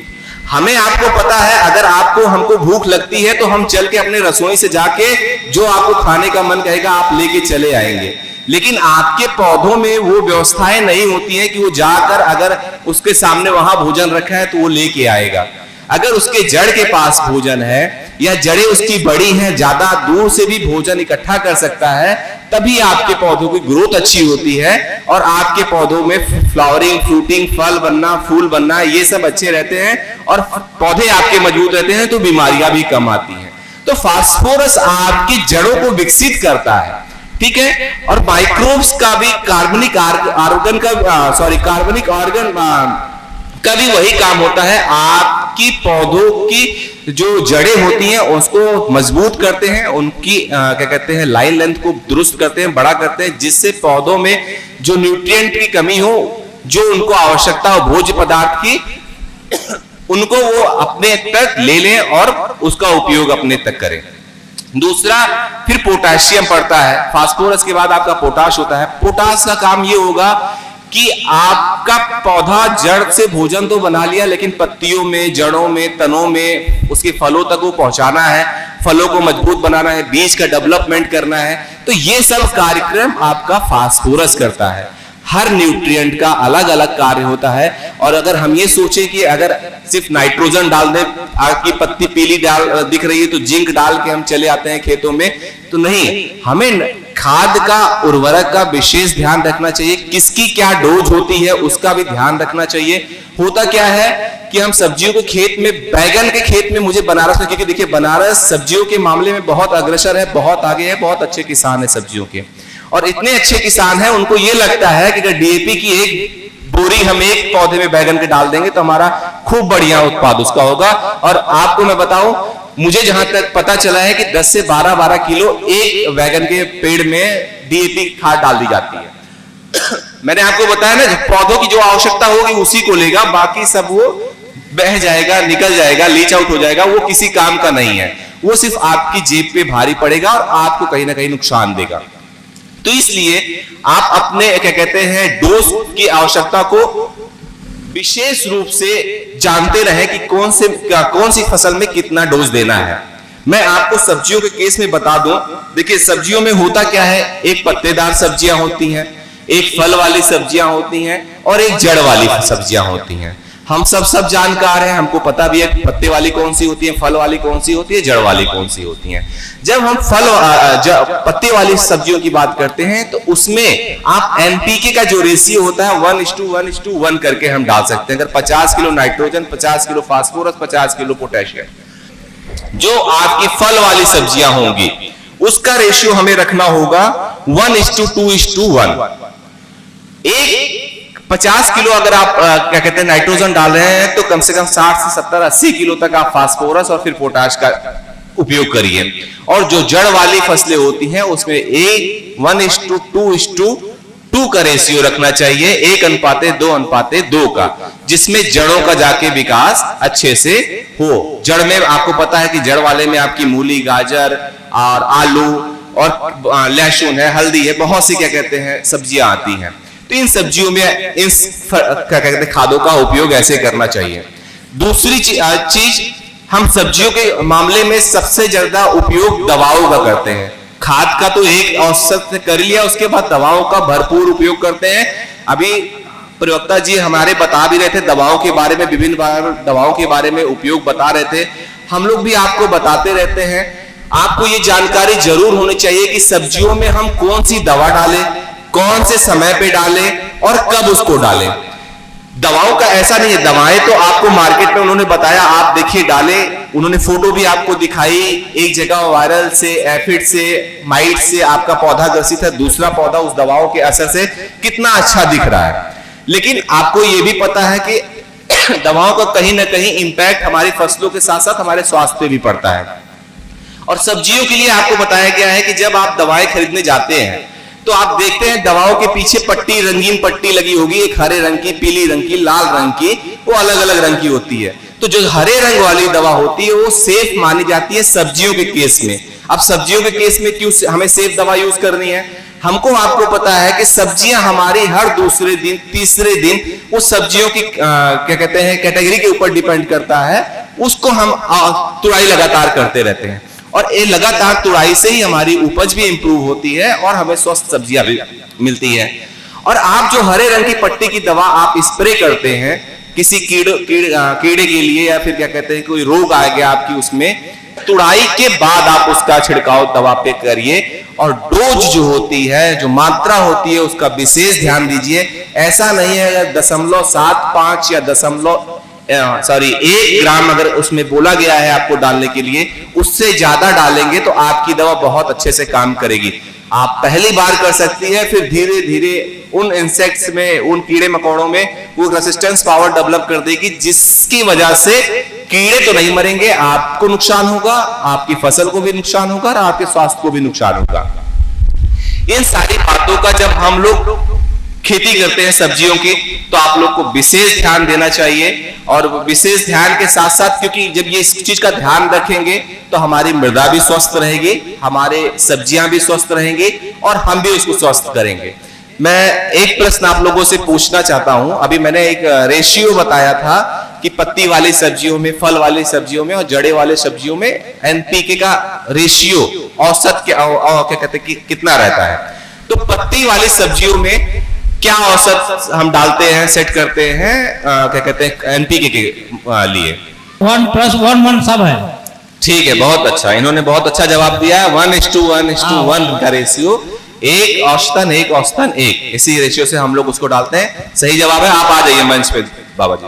तो सर बहुत बहुत मुबारक हो आपको ये इनाम ग्रीन टीवी की तरफ से। तो सर आपका भी बहुत बहुत शुक्रिया तमाम जानकारियां हमारे किसानों को देने के लिए। और कार्यक्रम के अंतिम पड़ाव पर हम हैं, लेकिन उससे पहले मैं मंच पर आमंत्रित करना चाहूंगी श्री नवीन कुमार सिंह सर हैं, senior scientist and office incharge KVK Varanasi. सर आप मंच पर आए और हमारे किसानों को बताएं कि केवीके का क्या महत्व है, क्या पहल केवीके करता है किसानों को अवगत कराने के लिए कृषि की तकनीकों के बारे में, जानकारियों के बारे में। माननीय प्रधानमंत्री सांसद आदर्श ग्राम पूरे परिवार में आयोजित इस चौपाल में उपस्थित कृषि विभाग के सभी अधिकारी कर्मचारीगण, मेरे साथी वैज्ञानिकगण, इस पूरे बरियार एवं शिवापुरी विकास खंड के आसपास के सभी किसान बंधु, सम्मानित किसान बंधु, मातृशक्ति, साथ में धानुका, न्यू हॉलैंड और हुंडई से आए हुए सभी सहभागी, मैं सबसे पहले आप सभी को प्रणाम करते हुए इस ग्रीन टीवी के तत्वाधान में आयोजित इस कार्यक्रम में इस मेधा की मेधा को मैं नमस्कार इस तरीके से करता हूं कि अगर आप देखें पूरे कार्यक्रम को और यहां तक कि इस चौपाल की अगर इस पिक्चर को भी देखें तो ट्रैक्टर खेत की तैयारी से शुरू होकर के बीच में आप देखा आपने बुआई से लेके फसल सुरक्षा हो गई, उत्पादन हो गया, गाड़ी मिल गई, गाड़ी के साथ साथ इस सभी कार्यक्रमों का जो महत्वपूर्ण अंग है कि किसी कार्यक्रम का प्रचार किया जाए, वो ग्रीन टीवी पूरी एक साइकिल आपको दिखती है। तो मैं ये कहूंगा कि कृषि विज्ञान केंद्र वाराणसी, आचार्य नरेंद्र देव कृषि एवं प्रौद्योगिकी विश्वविद्यालय कुमारगंज अयोध्या के अंतर्गत संचालित है। और कृषि विज्ञान केंद्र का जो कार्य होता है मुख्य रूप से स्पेशली प्रशिक्षण का, जिसमें हम प्रशिक्षण देने का काम करते हैं किसानों को, साथ ही साथ विभागीय अधिकारियों को प्रशिक्षण देते हैं जिससे तकनीकों का प्रचार प्रसार तेज हो सके। इसके साथ साथ किसानों की या महिला कृषकों की क्षमता का विकास करने का काम करते हैं, जिसके साथ व्यावसायिक प्रशिक्षण भी कृषि विज्ञान केंद्र देता है, जिसमें स्पेशली अगर बनारस के लिए कहूँ तो हमारे यहाँ मधुमक्खी पालन, बकरी पालन, मुर्गी पालन, नर्सरी प्रबंधन, बीज उत्पादन, कृषि से जितने भी उसके संबंधित या जुड़े हुए व्यवसाय हैं लगभग सभी, चाहे वो मशरूम उत्पादन हो, सभी पे प्रशिक्षण देने का काम कृषि विज्ञान केंद्र करता है। इसके साथ साथ हम सरकार की जो सरकारी संस्थाएं हैं, चाहे भारतीय कृषि अनुसंधान परिषद हो, चाहे कृषि विश्वविद्यालय हो, चाहे हमारे प्राइवेट पार्टनर्स हैं जो खेती में अच्छा काम कर रहे हैं, इनकी जो नवीनतम आधुनिक तकनीकें हैं उनके परीक्षण का काम करते हैं किसानों के क्षेत्र पर, जिससे आगे चल करके जो संस्तुतियां आती हैं पॉलिसीज के माध्यम पर, वो संस्तुतियां आपके बीच में आती हैं जिसमें सरकारों की योजनाएं चलती हैं। तो एक ये भी काम करते हैं। इसके साथ साथ हम जो अच्छी तकनीकें हैं उनका जो है प्रचार प्रसार करते हैं किसानों के बीच में, प्रदर्शनों के माध्यम से, कम मात्रा में, लेकिन चूंकि हम लोगों ने पूरे इस बनारस जनपद को 3 जो है क्षेत्र में बांट रखा है, कृषि पारिस्थितिकी के अनुसार, बारिश के अनुसार, मिट्टी के अनुसार या वहां के उपलब्ध संसाधनों के अनुसार 3 क्षेत्रों में बांटा है। और वैसी ही तकनीकें जैसी उस क्षेत्र के लिए उपयोगी हो सकती हैं, उन तकनीकों के साथ हम किसानों के क्षेत्र पर काम करते हैं। बनारस की बात करूं मैं तो बनारस में स्थिति आप देखें तो बनारस का क्षेत्र में अगर बनारस में अगर किसानों की बात करें तो लगभग 3 लाख के आसपास किसान हैं, 2.5 लाख से ऊपर, 2,70,000 के आसपास। और पूरे अगर वैज्ञानिक की बात करें, इन किसानों के लिए वैज्ञानिकों के काम करने की बात करें तो 5 वैज्ञानिक, कृषि विभाग अगर मिलाकर के सबकी बात करें तो लगभग जो है कि कुल 2,000 कर्मचारी हैं जो इतने किसानों के साथ काम कर रहे हैं। तो इसमें निश्चित रूप से यह है कि हर किसान के पास पहुंचना, हर किसान के पास तकनीकी जाना, जो है कि एक तकनीकी रूप से पहुंच पाना थोड़ा संभव नहीं हो पाता, बड़ी कठिनाई होती है। लेकिन आज के आधुनिकतम समय में जहां पर मोबाइल सबके हाथों में है, हम सभी लोग ग्रुप बना रहे हैं मोबाइल पर, ऐप बहुत सारे आ गए हैं, किसानों को जानकारी नहीं मिल पाती। किसान सारथी ऐप है, किसान ऐप है, बहुत सारे ऐप आ गए हैं जिससे किसान सीधे जो है हमसे या कृषि संबंधित योजनाओं से जुड़ सकता है। और इसके साथ साथ बहुत सारे आप देखेंगे कि टीवी चैनल हैं जो किसानों के लिए काम कर रहे हैं। बहुत सारी ई मैगजीन जिसको कहेंगे, इंटरनेट पर बहुत सारी ऐसी पत्रिकाएं हैं जो किसानों के लिए काम कर रही हैं। किसानों को इन सब से जुड़ना चाहिए। और इसके साथ साथ मैं ये कहूँगा कि कृषि विज्ञान केंद्र बिल्कुल अगर एक तरीके से अस्पताल है किसानों के लिए, अगर हम आप तक नहीं पहुँच पा रहे हैं तो आप भी हमारे तक पहुँचने का काम करिए। ये पूरे देश में 731 कृषि विज्ञान केंद्र हैं। आज की तारीख में इतने सभी जिलों में कोई ऐसी संस्था नहीं है जो हो, लेकिन कृषि विज्ञान केंद्र स्थित है सभी जिलों में, कहीं कहीं 2-2 कृषि विज्ञान केंद्र है। और कृषि विज्ञान केंद्र बिल्कुल जो है किसानों के लिए है और किसानों को वहां पहुंचना चाहिए। किसानों का अस्पताल है कृषि विज्ञान केंद्र, किसानों का मंदिर है कृषि विज्ञान केंद्र, जहां पर किसानों को आना चाहिए और अपने लाभ की चीजें। हम विभाग को भी जोड़ने का काम आपके साथ करते हैं। एफपीओ बने हैं, एफपीओ को जो है कि उनकी क्षमता विकास करने की बात करते हैं। इसके साथ साथ बहुत महत्वपूर्ण योजनाएं भी हमारे यहाँ चल रही हैं। मैं आपको बताऊं, जैसे हम इसमें आपने जो है कि राष्ट्रीय स्तर की संस्थाओं का सहयोग ले रहे हैं, अंतर्राष्ट्रीय स्तर की संस्थाओं का सहयोग ले रहे हैं। भारतीय कृषि अनुसंधान परिषद से हमारे पास कुछ ऐसी स्कीम है जिसमें जो है कि हम युवाओं को रोजगार देने का काम करते हैं, प्रशिक्षण देने का काम करते हैं, जिसमें 18 से 45 साल की अवस्था तक के बच्चे बकरी पालन का, इसके साथ साथ बकरी पालन के साथ बर्मी कंपोस्ट का, मशरूम उत्पादन का, ये बर्मी कंपोस्ट और नर्सरी प्रबंधन 3 ऐसे हैं जिसमें हम युवाओं को रोजगार देने का काम कर रहे हैं आर्या परियोजना अंतर्गत। तो उसमें भी हमारे साथ जो है कि हमारे पास जो है कि आप सभी आ सकते हैं जो ऐसे इच्छुक युवा हों जो खेती में काम करना चाहते हैं। इसके साथ साथ हम अंतर्राष्ट्रीय रूप से ईरी के साथ काम कर रहे हैं। अपने जनपद में ये देख रहे हैं कौन सी प्रजातियां, कैसी प्रजातियां हैं जो अच्छा रिस्पांस करेंगी या अच्छा कर सकती। इस समय हमारे केंद्र पर कम से कम 20 से 25 प्रजातियों की धान का ट्रायल लग रहा है, जो विभिन्न परिस्थितियों में किस तरीके से उनका जो है प्रभाव होगा, किस तरीके से उत्पादन दे सकेंगी, किस तरीके से हमारे किसानों के लिए लाभदायक हो पाएंगी। ये इस पे भी काम हम कर रहे हैं। इसके साथ साथ RKBY या उपकार, Uttar Pradesh council of agriculture research की कुछ स्कीमों को लेकर हम आगे चल रहे हैं और आने वाले समय में कृषि विज्ञान केंद्र निश्चित रूप से किसानों के, बनारस जनपद के किसानों के लिए एक अच्छा काम करेगा, उनके सर्वांगीण विकास में सहयोग प्रदान करेगा। और केवल जो है कि सरकारी संस्थाओं के साथ ही नहीं, वो जो है आज हम गैर सरकारी संस्थाओं के साथ, उन गैर सरकारी संस्थाओं के साथ काम करना चाहते हैं जो किसानों के लिए काम कर रहा हो, और हम सभी उनके लिए सुलभ हैं। और इन्हीं बातों के साथ मेरे बातों को सुनने के लिए, मेरे विचारों को सुनने के लिए, इतने देर तक इस धूप में, इसने मैं समझता हूं उसमें बैठना थोड़ा कठिन काम है, लेकिन आप सभी बैठे हुए हैं, इसके लिए मैं आपका अपनी तरफ से, जिन साथियों की तरफ से कार्यक्रम आपके बीच में आया है, उन सभी की तरफ से आप सभी को बहुत बहुत धन्यवाद प्रकट करता हूं, आभार प्रकट करता हूं, इसके लिए भी कि आपने मुझे सुना। आप सभी का बहुत बहुत धन्यवाद, आभार, शुक्रिया।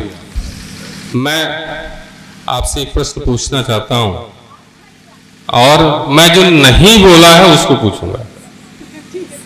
ऐसी कौन सी फसल है जिनको आप रबी में खेती कर सकते हैं, खरीफ में भी कर सकते हैं, जायद में भी कर सकते हैं? नाम राजेश पटेल है, ग्राम दौलतिया शिवापुरी और बनारस का रहने वाला हूँ। मक्का। ठीक है, आपका जवाब उत्तर सही है, और इसके लिए राजेश पटेल जी को मैं चाहूंगा कि मैं सम्मानित करूं। और मक्का और सूरजमुखी दो ऐसी फसलें हैं जिन पे बिल्कुल फोटो इंसेंसिटिव फसलें हैं, जिनको आप कभी भी अपने खेत में खेती कर सकते हैं। बहुत बहुत मुबारक हो आपको, बहुत बहुत शुक्रिया सर ये तमाम जानकारियां देने के लिए। और जैसा मैंने आपको शुरू में बताया कि आज की ग्रीन टीवी की Kisan Chaupal UP agriculture department, आरडिया foundation, Dhanuka agritech limited, Hyundai Motors India limited और न्यू हॉलैंड ट्रैक्टर के सहयोग से लग रही है। यदि आप न्यू हॉलैंड के बारे में ज्यादा जानना चाहते हैं, ट्रैक्टर्स के बारे में ज्यादा जानना चाहते हैं, तो आप टोल फ्री नंबर नोट कर सकते हैं 1800-419-0124 1800-419-0124। हुंडई मोटर्स का टोल फ्री नंबर है 1800-114645 1800-114645। इसके अलावा धानुका का टोल फ्री नंबर है 1800-102-1022 1800-102-1022। और जैसा मौसम हो रहा है, मुझे लग रहा है कि अंतिम 10 मिनट आप सुकून से बैठ सकते हैं। तो कार्यक्रम के अंतिम पड़ाव में होता है प्रगतिशील किसानों को ग्रीन टीवी प्रशस्ति पत्र देकर सम्मानित करता है। तो 20 प्रगतिशील किसान आप ही के बीच से, जिनके नाम सर्टिफिकेट्स पे हैं, उन्हें सम्मानित किया जाएगा। और मैं सर्टिफिकेट डिस्ट्रीब्यूशन के लिए मंच पर आमंत्रित करना चाहूंगी अपने मेहमानों को। और अब एक एक करके मैं उन किसानों के नाम अनाउंस करूंगी जिन्हें एक प्रशस्ति पत्र ग्रीन टीवी की तरफ से दिया जा रहा है।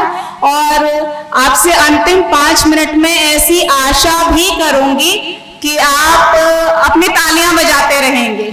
तो पहला नाम है लाल बहादुर जी सरावा से, बनारसी वर्मा हाथी से, चंद्रमणि पूरे बरियार से, बसंत लाल जी बंशीपुर से, जनार्दन सिंह जी गुरदासपुर से, उदयभान सिंह दौलतिया से, सुमन देवी मणैया से, बाल मित्र मटुका से, पारसनाथ देवपुर से, रामचंद्र जी प्रतापपुर से, विजय शंकर जी आषाढ़ से, संतलाल जी लल्लापुर से, सुशील कुमार जी मेहंदीगंज से, ब्रजनाथ सिंह जी मेहंदीगंज से, तूफानी यादव बड़ा गांव से, कृष्ण कुमार जी कुसमुरा से, प्रेम नारायण जी बसनी से, रामबली पटेल कुड़ी से, धर्मराज पटेल जी बसनी से, संतोष कुमार जी बेलवा से, लाल बहादुर जी सरावा से।